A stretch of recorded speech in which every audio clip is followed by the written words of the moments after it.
Magandang umaga. Ang pahayag ng Kalipunan ng Kilusang Masa.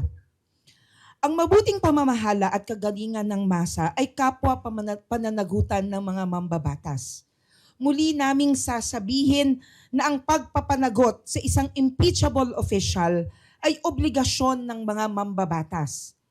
Mga kongresista at senador ang tinutukoy ng konstitusyon na may tungkulin sa gawaing ito. Hindi ito paalala dahil ang paalala ay gamot lamang sa mga taong nakakalimot. Hindi sa mga opisyal na nais lamang tumalikod sa utos ng saligang batas. Ngunit kung ang impeachment ni Sara ay nagawa na ng Kamara, sa Senado ang kailangan ay tanggalin ang bara, lalo na ang banta ng dagliang pagbasura.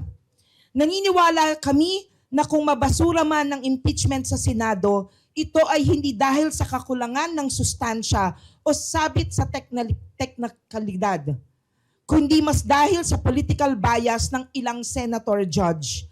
Para sa amin, maling-mali kung ang mga nasa isipan nila ay agad na dismissal dahil ang hiling ng taong bayan ay seryosong paglilitis.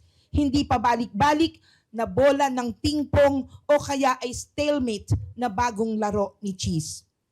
Kumakapit kami sa mandato ng konstitusyon dahil alam namin na maliban sa tungkulin sa impeachment, napakarami pang constitutional duty ang mga mambabatas na hindi rin natutupad, katulad sa mandato sa proteksyon sa karapatang pantao, pag-angat sa living standard ng lahat ng Pilipino, at pagtiyak sa kanilang kalusugan at ecological well-being, na lahat ay nakasalalay sa tapat at mabuting pamamahala ng mga opisyal.